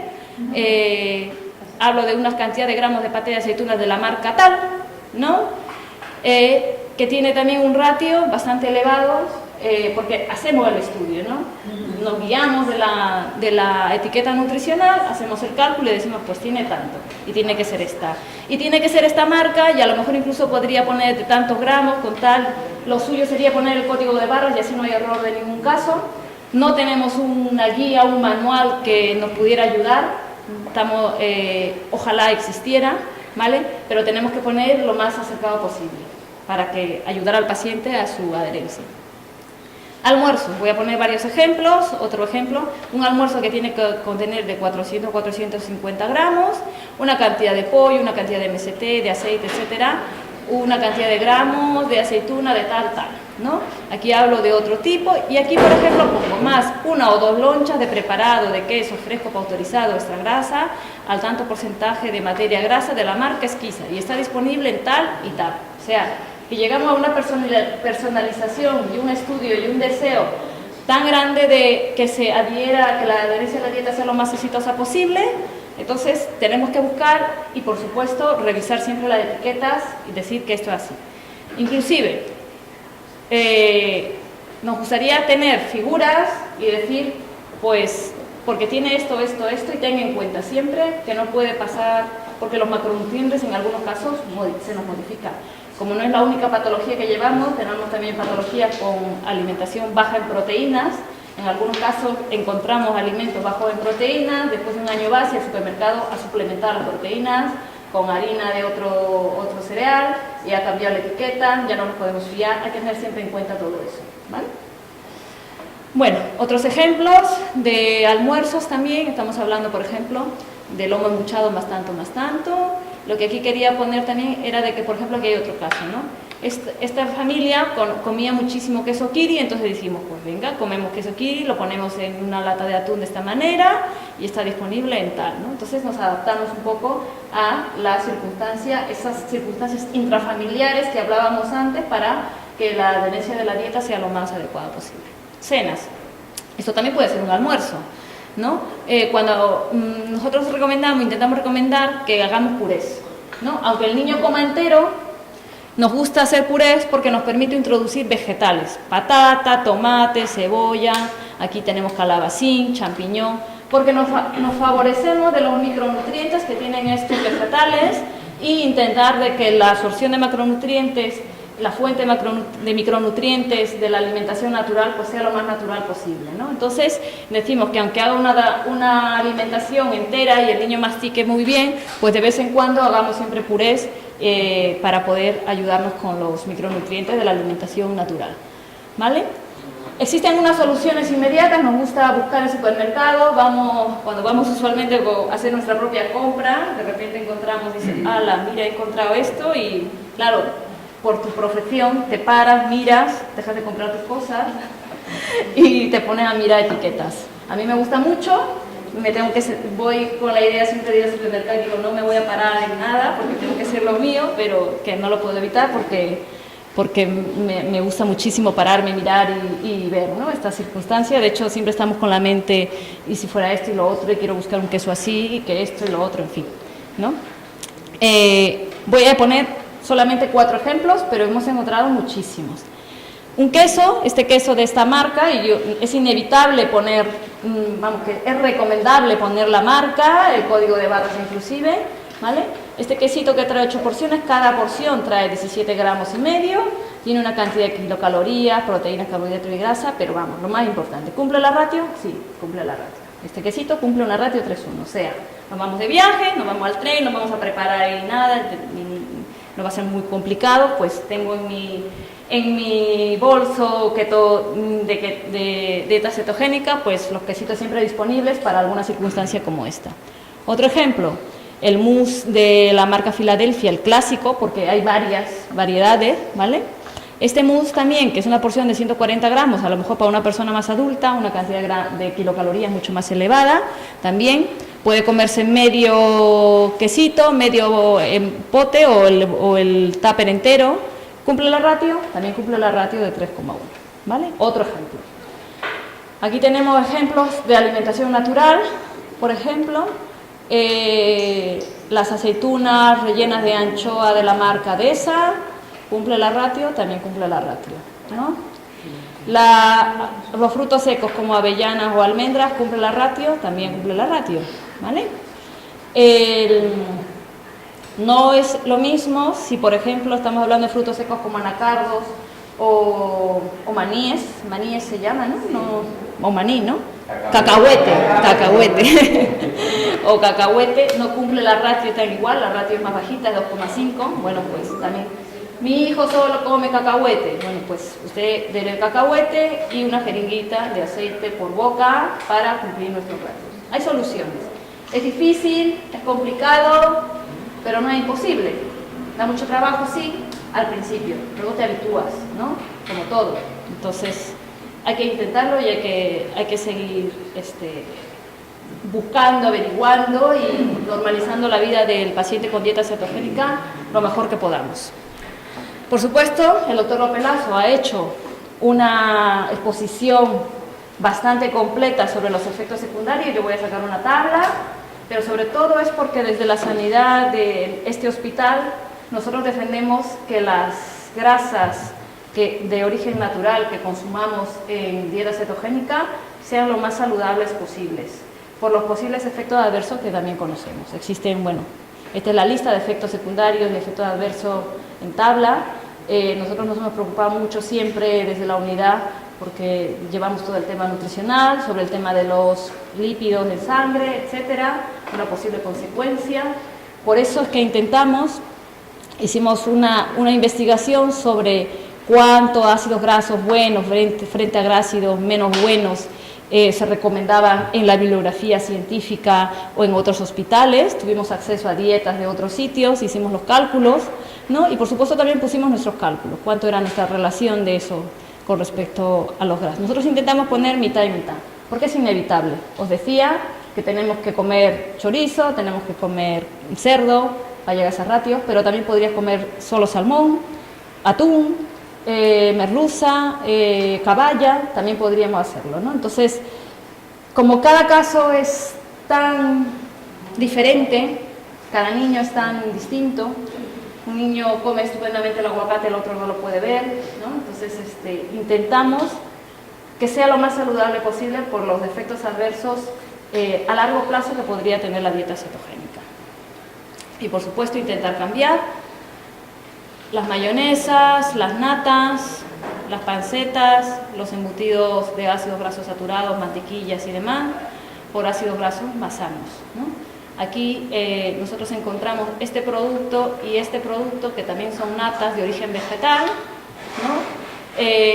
Se ha probado con varios pacientes, ha dado buenos resultados y la composición es mucho más sana que a lo mejor la clásica mayonesa, ¿no? Por supuesto, cuando empezamos la dieta cetogénica, nos intentamos adaptar a la patología del paciente, a los gustos culinarios del paciente, y si es posible cambiarlos, pues lo intentamos, ¿no? Y siempre, claro, tiene que haber un control. Este niño solo come nata, no puede comer otra cosa, porque está acostumbrado a esto, etcétera, etcétera. Pues tenemos que hacerle un control más continuado sobre el perfil lipídico que tenga, ¿no? Entonces, por eso decía y defendemos nosotros que esto tiene que ser una dieta muy, muy controlada desde la sanidad pública. Os agradezco mucho y estoy dispuesta a resolver vuestras preguntas. Y con 3 años llegamos a España, en Málaga. Nosotros vivimos en Marbella y lo llevábamos a Málaga, el doctor Rodríguez Barrio Nuevo, lo trajimos a Nieto Barrera, bueno, todo. Por casualidades fuimos a visitar a Barcelona a unos amigos y llegamos el 12 de octubre, íbamos a pasar el puente y entramos con urgencia a San Juan de Dios. Y lo vio la doctora Pineda. ¿La doctora Pineda, Mercedes Pineda. Y entonces ella cuando lo vio dijo, yo este niño hoy mismo lo ingresaría. Nosotros dijimos, ¿ingresar? 17 días ahí nos quedamos, mi marido se volvió, yo me quedé con él ingresado. Y a partir de ahí probar de toda la medicación habida y por haber. Yo lo que siempre decía, y ella siempre dice, hay que escuchar a las madres, porque yo le decía, tiene que ver con la comida. tiene que ver con la comida, porque siempre las crisis venían al horario de la comida. Yo llegó a un punto que cuando se empezaba a poner mal, decía yo, se pone mal, llevaba azúcar en la cartera, en el bolso, y le daba azúcar, porque a mí me parecía que le faltaba azúcar, esa era mi sensación. Luego lo llevábamos así para hacerle la curva de glucemia, alzarlo y llevarlo al laboratorio y nada. Y bueno, ella tuvimos la gran suerte de conocerla a ella, porque se llevaba todo lo que nosotros le aportábamos, lo grabábamos con filmadora, le llevábamos todo y se lo llevaba a todos los congresos. Y de un congreso vino en Alemania, me dijo, creo que va a ser un GLUT1, así, porque lo describieron y me parece que va a ser. Y le empezaron a hacer los estudios y lo confirmaron. Y en el 2004 le ponen la dieta cetogénica. Para nosotros fue terrible. Cuando dijo la doctora, los ojos así, nosotros dijimos, ¿qué hacemos? Bueno, Mercedes nos dijo, dicen que si ellos se sienten bien, colaboran mucho. Y ellos van a notar el cambio. Federico es muy dócil. Tenemos la gran suerte, yo creo que tengo el mejor. Entonces, él come lo que le damos. Y empezamos un 14 de octubre y el 16 de octubre fue el día que él pudo contar una película completa. Y a partir de ahí, bueno, probar, cambiamos nuestra vida. Durante 6 meses nosotros salíamos mucho, dejamos de salir a comer en casa y armar las comidas como pensábamos nosotros con lo que nos decían, que se sabía muy poco. Es más, aquí en Málaga, mi médico del niño, que era amigo nuestro, me dijo, traete la dieta cetogénica porque aquí no te la va a poner nadie. O sea, fue terrible, pero a partir de ahí fue como un hándicap para nosotros poderlo lograr. Y colaboramos todos, nos implicamos todos.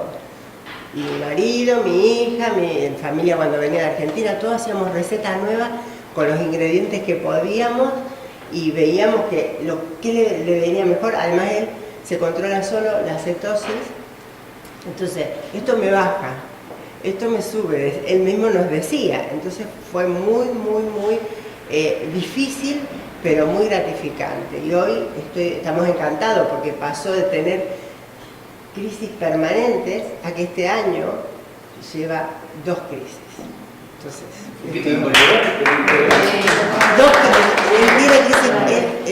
tenía, bueno, primero tuvo todo, hacía como movimientos así, bueno, fuimos pasando etapas, yo no la sé ni describir, porque además nosotros no sabíamos ni nada de lo técnico, todo esto es experiencia, yo no voy a hablar nada técnico, solamente la experiencia familiar, porque además no me quedan ni los nombres, ¿no? Aunque le pongo intención no puedo.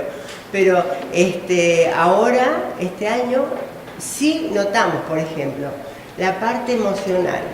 A él le baja y ahí tenemos que reforzar con más grasa. Entonces yo llevo mi botellita de MST y se empieza a poner mal y le damos eso. La analítica le da perfecta. Tiene una analítica y nosotros no usamos ketorol. Solo usamos, ¿sabes por qué? Porque no tenemos guía en este momento. Cuando Federico salió de San Juan de Dios porque era adulto y no le permitieron más, salió con 23 años, ¿no? 25 años. Ya no lo podían sostener más. Entonces nos quedamos sin guía. Y entonces ahí hacemos lo que nos va bien a nosotros. Le hacemos hacer una vez al año toda la analítica con una nutricionista, le hacemos hacer ecografía de riñón, todos los controles y eso, y ya está. Y seguimos con la medicación, ¿no? A él no se le pudo quitar. No se le ha quitado, ¿no? Pero bueno, pero ¿ha mejorado? 2 crisis. ¿Pero qué tiempo lleva con la... 13 años. ¿Qué tiempo? ¿Cuánto? 3 años. 13 años. Y esto se puede, o sea, aunque médicos te dicen que, bueno, yo alguna vez que lo he escuchado, pero así, igual, ¿no? Como en un taller de capitación, que si ya desaparecen las crisis, sobre todo en los bebés, pues ya se suprime la dieta cetogénica. En adultos, me acuerdo de una neuróloga pediatra también que combinaba en dinámica, la medicación con la influenza. Y bueno, me dieron las crisis un montón, ¿no? Otros comentarios que he oído es que la epidemiológica, pues a lo mejor a un tiempo alargado se debe dejar porque tiene problemas, pero aquí el médico ha comentado que a los 6 años se estabilizan los niveles de colesterol, que es lo que más altera a la gente. 13 años lleva el nuestro. Ahora, yo creo que también, a mí me interesó mucho después la nutrición y entonces yo le doy siempre lo que tú dices, grasas buenas. Sí, o sea, sí. Federico come aguacate, come avellanas, come aceite de oliva, aceitunas. Yo no le trato de darle, por ejemplo, sé que si le doy carne de ternera, una carne específica que comemos nosotros los argentinos, se llama entraña, eso, mira, en el momento le subió así, es verdad. Ahora, trato de darle salmón, porque claro, sabemos, o sea, si una época le hacía mucho calabacín, por ejemplo, digo cosas así y le bajaba, o sea, el calabacín, ¿no? Perdón que me interrumpa, pero probablemente si es que tomara que tocar, y como la docilidad que tiene Federico, pues no le vendría No, mal. claro, es que ahora los esto para Tetrabric mí... son tan cómodos, yo lo veo tan cómodo y tan adaptado a cualquier circunstancia, ¿no? De viajar o de tenerlo, de llevarlo al colegio, porque es que muchas veces esta adaptación pasa por el rechazo también del colegio, ¿no? Entonces, ¿cómo hacemos esto? Pues buscamos soluciones alternativas, Claro. un plan rápido que no haga esa diferencia y al contrario, lleve a la inclusión de ese niño Claro. en su vida. Sí, nosotros, o sea, Federico va a todos lados nosotros viajamos, nuestro primer problema fue cuando nos fuimos al Caribe una semana y dijimos, y ahora ya, para conseguir, fuimos a la cocina del hotel, dijimos lo que la gente siempre se presta. Yo me meto en la cocina en los restaurantes y digo, mire, mi hijo tiene una enfermedad y no puede, y entonces esto tiene, por ejemplo, si me hacen un revuelto, no le vayan a poner nada de harina, o voy y miro los ingredientes que usan. Si voy a comprar a una charcutería, por favor me puede dar antes de cortarme a ver qué tiene. Yo estudio las etiquetas, pero bueno, y después nos inventamos recetas le hacemos espagueti, que no son espaguetis, son de huevo, ¿no? Pero eso lo hizo el padre. Pero claro, hacemos, ¿cómo podemos empanar? Con ¿cómo se llama? Almendras molidas. Entonces también receta, o sea que buscar cosas para que él tampoco se aburra y eso, batir mucho para meterle cosas que sean buenas también. Le pongo, por ejemplo, canónigos un poquito para que coma un poquito más, pero fruta ninguna, que tú decías, alguna fresa verde. ¿Cómo hace la dieta? ¿Cómo hace? La dieta ¿Qué la hago yo. alimentos utiliza? ¿Y cómo te ayuda? Bueno, la dieta la hago yo sin como conocimiento de los alimentos, la llevo yo a cabo con una pauta a seguir, porque todas las personas son iguales. Hay que tener en cuenta. ¿Pero qué tipo de alimentos comes? Por ejemplo, ¿qué desayunas? Por la mañana lo primero que hago es tomarme queso. ¿Luego comes a media mañana? ¿A media mañana tomas algo? No. Luego ya en el almuerzo. No, porque el metabolismo no te requiere tanto comer. Bueno. ¿A mediodía qué comes?